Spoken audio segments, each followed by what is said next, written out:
My 18-year-old cousin made me an offer I couldn't refuse. It was supposed to be just a family visit. Awkward hellos, polite dinners, and maybe a few laughs around the table. But nothing could have prepared me for what my cousin said to me that night.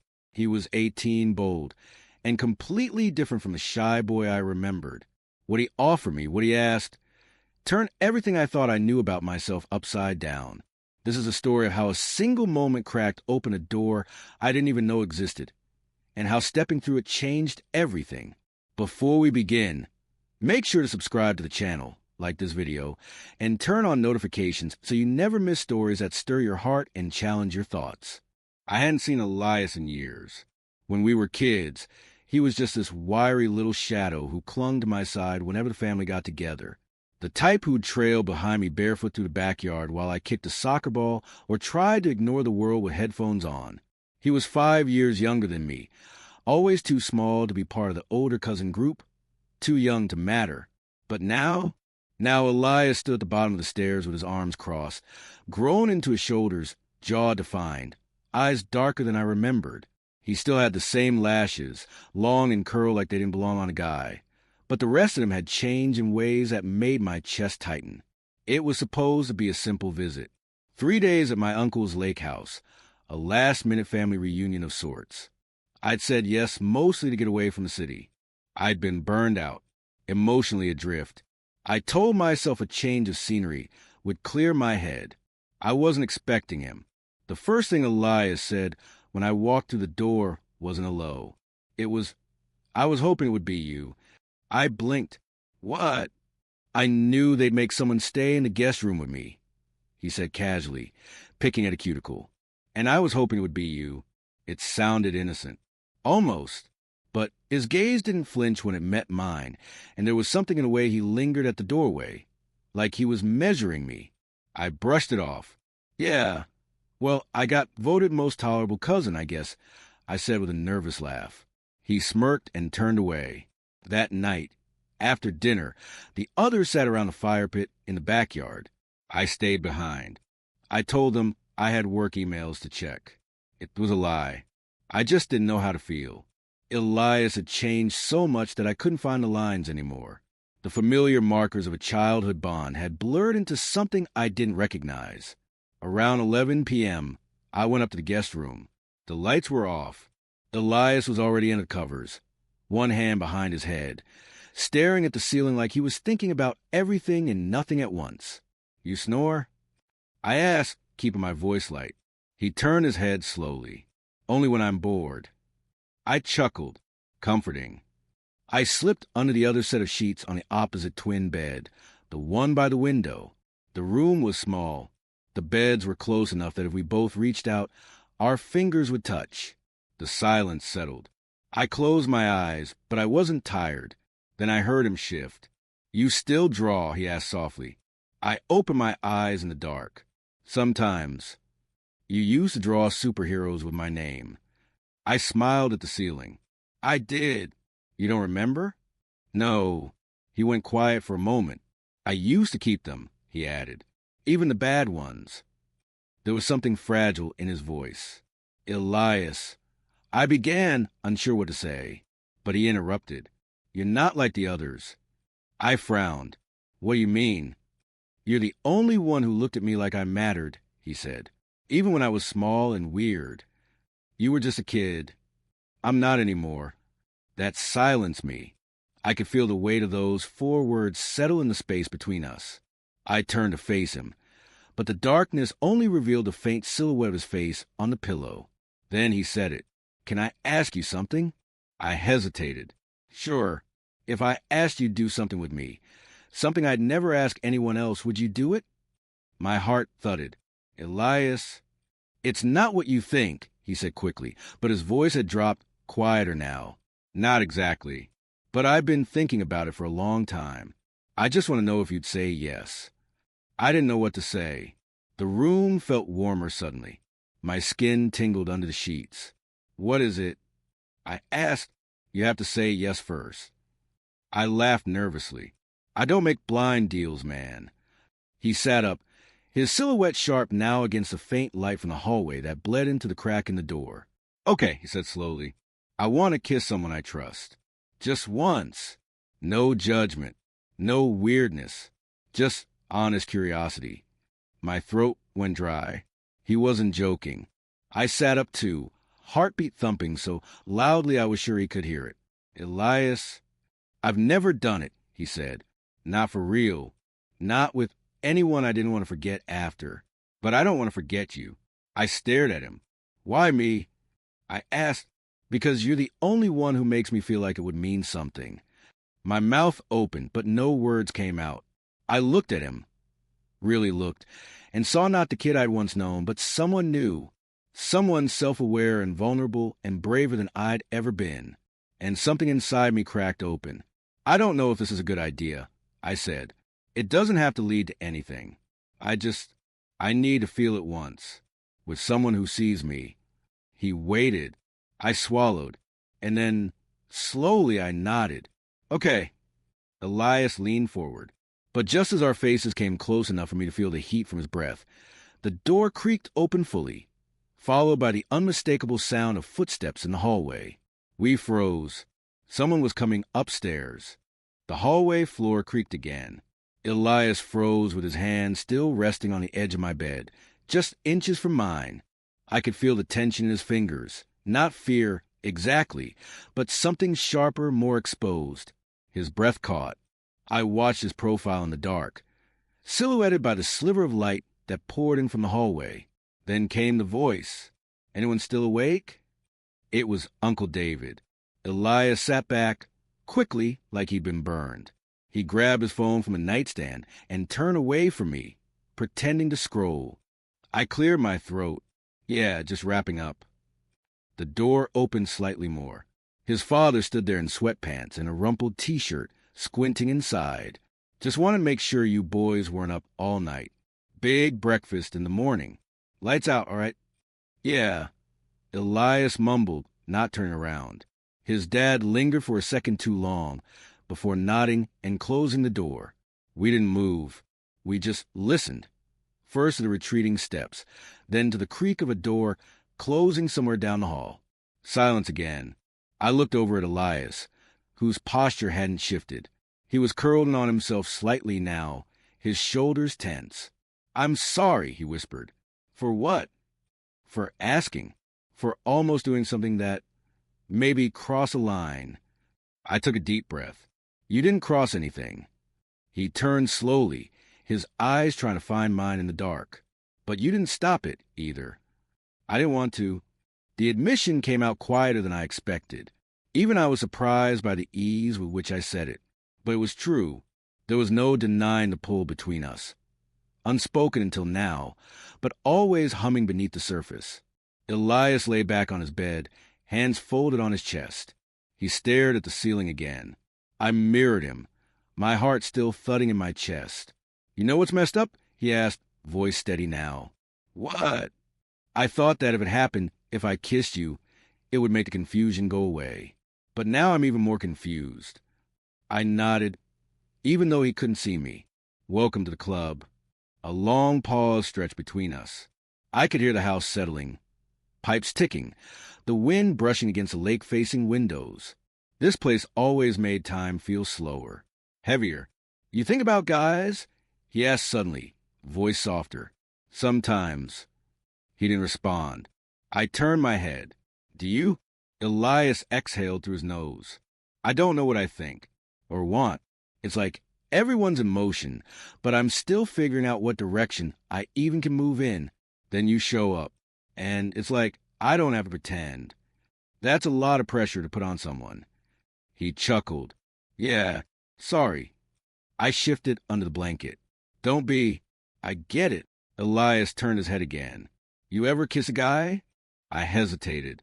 Yeah, once. In college. What was it like? Scary. And good. And messy. Did it mean anything? It could have. But I wasn't ready. Elias absorbed that in silence. Are you ready now? He asked. I stared at the ceiling for a long time. I don't know, I said finally. But tonight made me realize something. What? That maybe it's not about having the answers. Maybe it's about who makes you ask the questions. I felt him watching me again. Then came the whisper. I still want to kiss you. I swallowed. My throat was dry. My skin felt electric. Even after what just happened? Especially after. I turned him again. This time, I didn't look away. You know this changes everything. He nodded. I hope it does. There was no movement between us. No sudden lunge or overly dramatic moment. Just two people lying in the dark, feeling the current stretch tighter and tighter between them. Then I heard it. The soft sound of Elias getting up, his bare feet against the wood floor.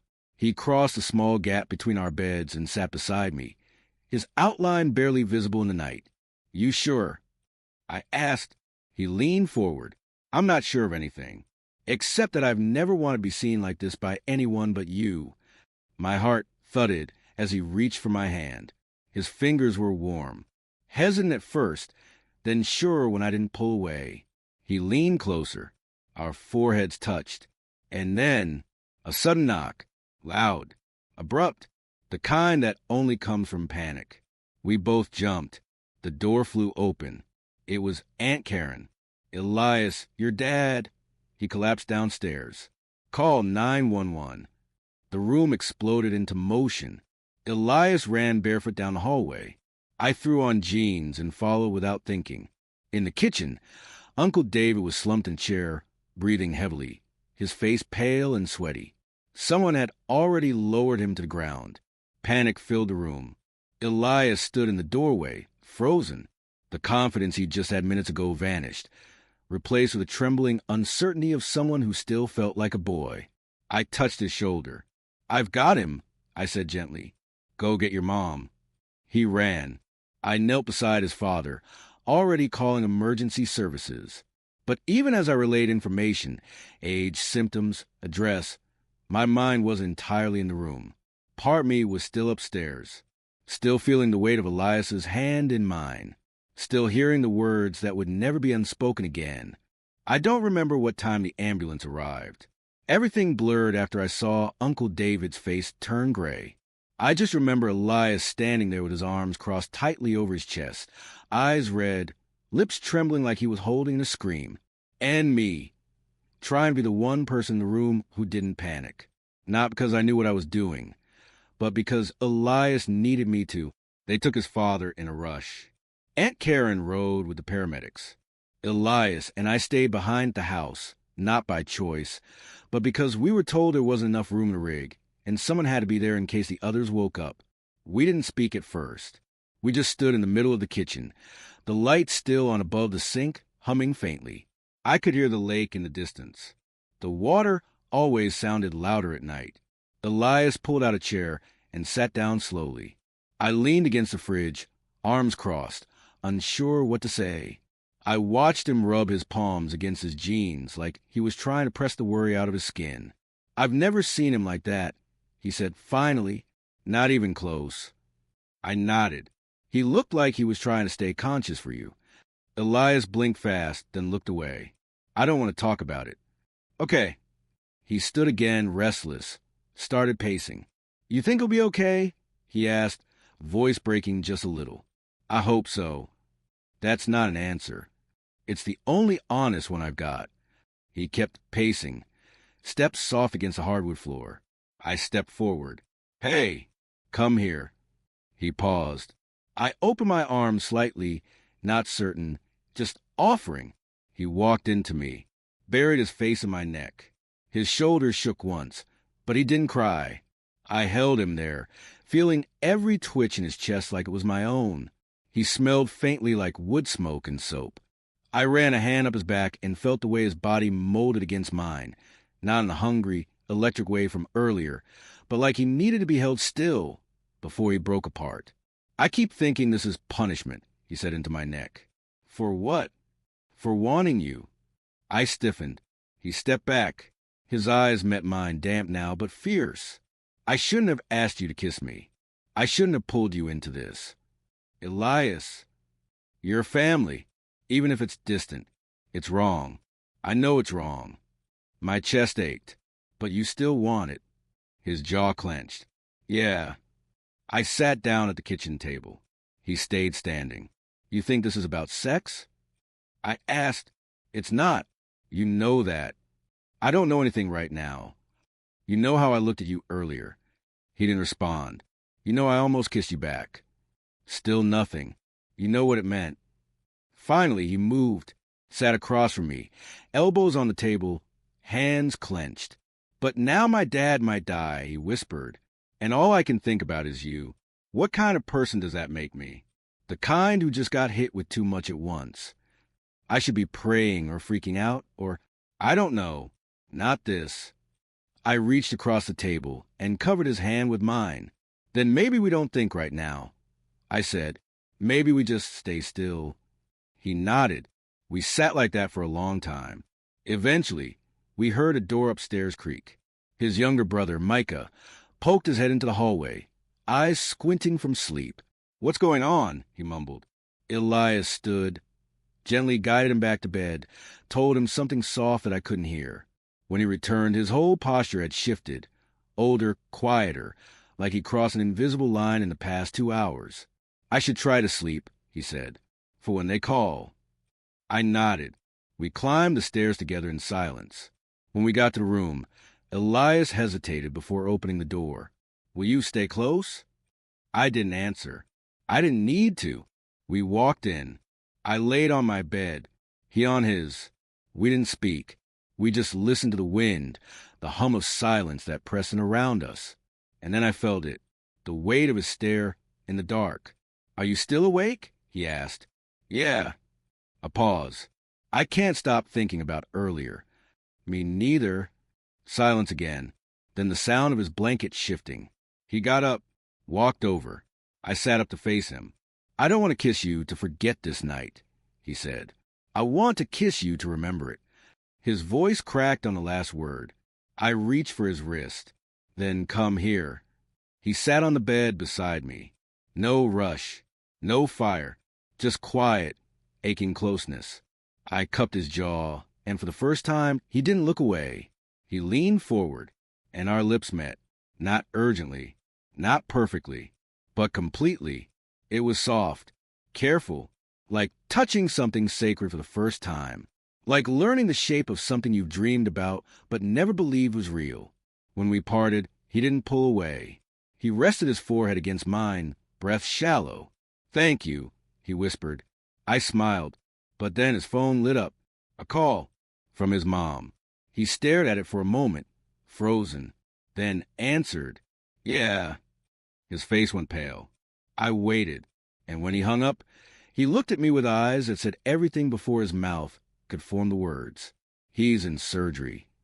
I stood, heart pounding. Let's go. He nodded, but just before we left the room, he stopped me at the doorway. If anything happens, I need you to remember that you're the only one who's ever made me feel like I could be exactly who I am. Then he walked ahead of me into the night, and I followed, unsure if we were walking toward heartbreak or something far more terrifying. Hope. Hospitals are strange at 3 a.m. Everything's too quiet. The lights hum like they're afraid to be loud. Nurses move in slow, purposeful steps. Time crawls, but somehow it still manages to slip through your fingers. Elias hadn't spoken since the call. We drove through the empty streets with the windows cracked open. He stared out at nothing the entire time, one hand fidgeting with the cuff of his hoodie. I didn't press him. I just stayed beside him, letting the silence fill what neither of us could name yet. When we got to hospital, his mother was in the waiting room, eyes swollen, fingers clenched around a styrofoam coffee cup, like it was the only thing keeping her upright. Elias walked to her slowly. She stood and wrapped him in her arms. I stood back and let the family moment happen without me. He's stable, she said softly. They're doing a bypass. It's bad, but they think they caught it in time. Elias nodded against her shoulder, holding her tighter. Then she looked at me, her eyes kind but tired. Thank you for staying with him. I nodded. Of course. The waiting room was nearly empty. Just a man snoring in the corner, and a woman reading a worn magazine under flickering fluorescent lights. We sat down. 3 plastic chairs. I took the one on the end. Elias sat beside me, close, but not touching. His mom took the one farthest from us and began texting people on her phone with the stiffness of someone trying not to lose it completely. That left Elias and me in this bubble of quiet in-between. He stared ahead. I leaned forward, elbows on my knees. "Do you want to talk?" "No." I nodded.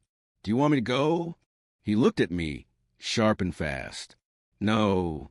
That was it. 2 words. But they stayed with me. For the next hour, we sat in silence, breathing the same recycled hospital air, watching the automatic doors swing open every time a janitor passed. I kept waiting for something to shift, his posture, his tone, the pressure of his leg brushing against mine. But he stayed still, stone, until he whispered, "I don't know how to grieve someone who's still alive." I turned to him slowly. He didn't look back. "I keep thinking about how many times I avoided him," he continued. Skipped dinners, ignored texts, made jokes about him being boring. And now I'd give anything to hear him complain about traffic. I placed my hand on his knee. "That's not your fault." He didn't move. "I've never said I love you to him," Elias added. "Not since I was 10. He always said it first, and I just nodded or smiled or changed the subject. He knows." "You think?" "I do." His lip trembled, but he clenched his jaw and looked away. Minutes passed. Then he whispered, "Can I ask you something personal?" I nodded. "Of course." "When you kissed a guy in college, did it make you feel like a different person?" I hesitated. "Yes." Not because of the kiss, but because of what it made me admit to myself. He looked at me now, eyes wet. "That's how I feel about last night." "I know." He leaned back in his chair, finally letting his shoulder brush mine. "What if we're doing something wrong?" he asked. "We're not, but it feels like we are." I exhaled slowly. "Elias, what you feel right now, it's heavy. It's tangled up in family and fear and timing. But it's not wrong. Wanting closeness isn't wrong. Being seen isn't wrong." He was quiet for a long time. Then, softly, "I wanted to kiss you again in the car." I smiled faintly. "I know, but I didn't, because what if I get used to it?" I tilted my head. "Used to what?" "To the way you make me feel safe." I looked at him, eyes steady. "Then maybe I want you to get used to it." He stared at me like I'd just spoken in a language he didn't know existed, but desperately wanted to learn. At that moment, a nurse entered the room and called for the Riggins family. Elias stood so fast he nearly knocked over the chair. His mom took his hand, and together they disappeared through the double doors. I stayed behind. An hour passed. Then 2. I didn't leave. Eventually, Elias returned.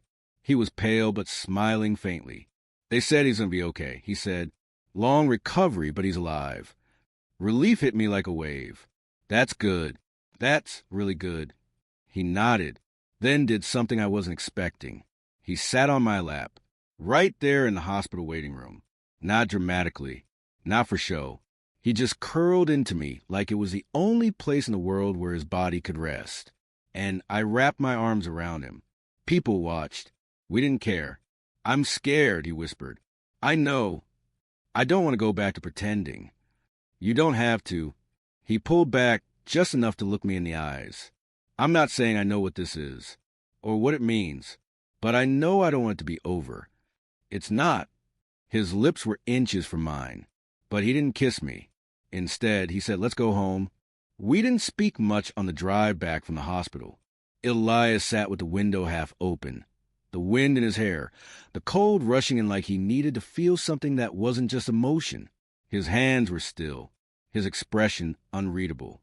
But I could tell something had shifted in him. A weight had been lifted, and another had been quietly placed in its place. We got back to the lake house just before sunrise. The sky was beginning to shift from black to deep blue, the first hints of orange touching the horizon. The stillness of the water matched the stillness between us. Neither of us went to our rooms. Instead, we sat on the back deck, 2 mugs of untouched coffee between us, watching the lake come back to life. Elias broke the silence first. "I feel like I'm not the same person I was 2 nights ago." I turned my head slightly. "You're not." He looked at me, and there was something in his gaze, clarity, maybe, or just exhaustion wrapped around quiet resolve. I keep asking myself if this thing between us is real, or if it just happened because everything else around me was falling apart. And I asked. He hesitated. I think it's both. I nodded. That's fair. But here's what I know, he added, voice lower now. When you held me in that waiting room, I wasn't afraid. Not the way I usually am. Not about people seeing. Not about what it means. Just calm. I felt it too. He looked down at his hands. I've been afraid of what people would think if I ever let myself want someone like you. Afraid of being judged. Labeled. Afraid my parents would see me differently. But now, after seeing my dad like that, he exhaled. I realized I've been waiting for permission to be myself, and I might never get it. He looked back at me, so I'm giving it to myself. I didn't respond right away. I wanted to honor the weight of those words. You don't need to explain yourself to me, Elias. You never did, but I'm glad you said that out loud. He smiled faintly. Feels weirdly good. There was a pause, and then, with the sun finally cresting above the trees, he leaned toward me. This time, I didn't hesitate. Our lips met again. Longer, deeper, but still careful, still kind. And when we pulled apart, it wasn't dramatic. No swelling music, no flash of lightning. Just two people who had finally stopped running from themselves. I want to tell someone, Elias said suddenly. Not everyone. Just one person. Someone who knows me. I tilted my head. Are you sure? He nodded. If I can't say it, it'll keep growing in my chest until I explode. Who? My brother. I smiled. Micah? He's observant. And kind. He'll get it. He stood, then stopped. But first, he took my hand. Let me back inside. We didn't go to our rooms. We went to the guest room, the one where everything had started. The beds were still unmade. The air smelled faintly of worn fabric and pine soap. Elias sat on his bed, then looked at me with a new softness. I don't want to lose you after this trip, he said, even if things get complicated. I sat across from him. You won't. I need to know you're not going to disappear. I'm here. Fully. He let those words sink in. Then he crawled into bed and patted the space beside him. You can lay down. Just stay close. I did. We didn't touch it first. But the silence between us wasn't empty anymore. It was full of things we didn't need to say. Eventually, he reached for my hand under the blanket and held it tight. Not like someone afraid of being caught, but like someone choosing this moment. Us above everything else. We fell asleep like that. Fingers intertwined. No promises. No labels. Just a quiet agreement to stop hiding. Weeks passed. Elias texted David Todos Os Dias. As vezes calm mensagem simples. Fotos de vista de casa. Trecos de músicas. Comentarios sarcásticos sobre os pais.